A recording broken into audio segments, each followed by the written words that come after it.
On va s'attaquer à une question immense qui a traversé les âges et hanté les plus grands penseurs, une question qui touche au cœur même de notre expérience.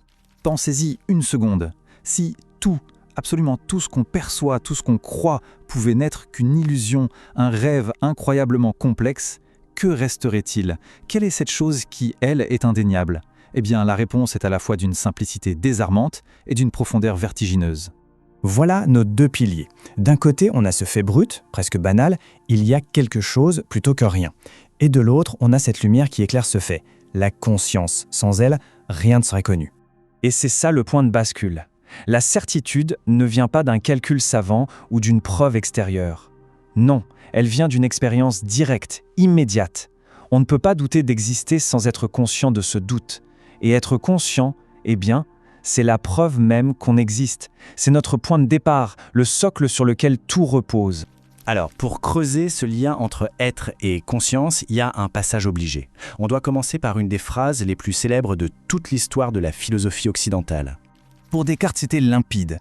L'acte même de douter, qui est une forme de pensée, est la preuve irréfutable de sa propre existence. Impossible de penser sans être. C'est une idée incroyablement puissante. Mais est-ce toute l'histoire ? Et c'est là que ça devient vraiment passionnant. Est-ce qu'on n'aurait pas mis la charrue avant les bœufs ? Est-ce que penser est vraiment le fondement premier ? Ou est-ce qu'il y a quelque chose d'encore plus fondamental qui vient avant ? Ce petit renversement change tout. La vision primordiale, elle, suggère que l'existence, le simple fait d'être, le « je suis », est la condition nécessaire pour que la pensée puisse même émerger. L'être vient en premier.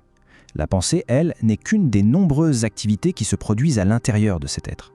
Mais alors pourquoi cette certitude du « je suis » est-elle si fondamentale ? Parce que ce n'est pas une conclusion logique. C'est une évidence directe. On n'a pas besoin de preuves extérieures, ni même de nos 5 sens pour savoir qu'on existe. C'est la base, l'expérience vécue à partir de laquelle toutes les autres expériences deviennent possibles. D'accord, allons encore un peu plus loin. On va passer de l'idée que la conscience prouve l'existence à une perspective beaucoup plus radicale. La conscience est l'existence. Dans des philosophies comme l'Advaita Vedanta, en Inde, on ne voit pas l'être et la conscience comme deux choses séparées. Ce sont juste deux facettes de la même médaille, d'une seule et même réalité. Sat, l'être, la vérité, ne peut pas exister sans Sit, la conscience. Autrement dit, l'existence est intrinsèquement consciente d'elle-même. Alors, à quoi ressemble cette conscience pure ? Ce n'est pas un objet qu'on peut observer. C'est plutôt la lumière même qui permet de voir. Elle est autolumineuse. Elle est le champ, l'espace en arrière-plan de toutes nos expériences, sans jamais être elle-même divisée entre un moi qui regarde et un objet regardé.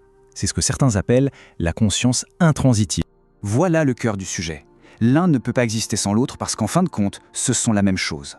L'existence doit être consciente pour être, et la conscience doit avoir l'existence comme substance. Mais attendez, si tout n'est qu'une seule et même réalité, alors que fait-on de toutes les choses qu'on voit, de tous les mots qu'on utilise pour décrire notre monde ? On arrive maintenant à une sorte de retournement de situation. On va s'intéresser aux outils qu'on utilise depuis le début pour parler de tout ça, nos mots, nos concepts. Et on va voir qu'ils sont peut-être le plus grand des pièges.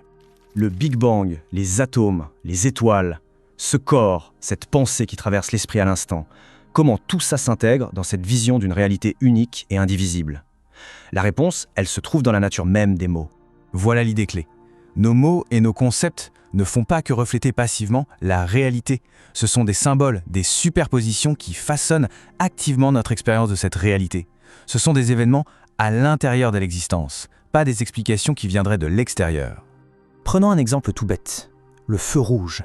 Ce n'est qu'une lumière colorée. En soi, elle ne dit rien. Elle n'écrit pas « stop ». Mais parce qu'on reconnaît le symbole, notre comportement est immédiatement modifié. On s'arrête. Eh bien, de la même manière, tous nos mots, arbre, ciel, moi, sont des symboles qui colorent et organisent notre perception de la réalité brute. Cette phrase résume tout. L'existence, elle, est première. Toutes nos étiquettes, nos histoires, nos théories scientifiques, nos croyances, tout ça, ce sont des calques qu'on pose par-dessus. Ça apparaît sur la grande toile de fond de l'être, mais ce n'est pas la toile elle-même. Après toute cette exploration intellectuelle, on va changer de rythme. On a vu que les mots ont leurs limites. Cette partie, c'est une invitation à aller au-delà des concepts, pour revenir à l'expérience directe, brute. Ici, il n'y a rien à faire, juste à remarquer. Remarquer le simple fait d'être là, maintenant, sans chercher à le prouver, sans chercher à l'expliquer. Juste le ressenti simple et direct de sa propre présence. L'invitation, c'est de laisser tomber, juste pour un instant, le besoin de tout décrire. De plonger sous la surface agitée des pensées, des histoires qu'on se raconte sur soi-même et sur le monde. Et c'est là, au cœur de l'expérience, ce simple, ce pur, cet indéniable sentiment d'être. Un grand sage du XXe siècle, Nisargadatta Maharaj, disait que le simple fait de demeurer dans ce sentiment de « je suis » était la voie la plus directe vers la réalisation. Il est crucial de comprendre que ce n'est pas une action à accomplir ou un état spécial à atteindre. C'est le fondement silencieux et constant de notre être. Cette conscience illumine tranquillement chaque expérience, bonne ou mauvaise. Elle est toujours là. On arrive à la fin de notre parcours. Et l'idée ici, c'est de voir cette reconnaissance non pas comme un but à atteindre une bonne fois pour toutes, mais comme un chemin continu, un retour constant à ce qui est le plus fondamental en nous. Cette phrase, ancienne et incroyablement puissante, résume tout. C'est la réalisation ultime de l'existence qui est consciente d'elle-même. Remarquez bien, ce n'est pas « je suis ceci » ou « je suis cela ». C'est juste « je suis ». C'est une déclaration d'identité avec l'être lui-même, pur et simple. Et c'est peut-être ça la conclusion la plus importante. Cette quête incessante de réponses, de certitude intellectuelle, peut parfois nous éloigner de l'essentiel. La seule, la véritable certitude, ce n'est pas une idée à laquelle on s'accroche, c'est la présence même dans laquelle toutes les idées apparaissent et disparaissent. C'est une invitation à s'arrêter et à reconnaître ce qui a toujours été là.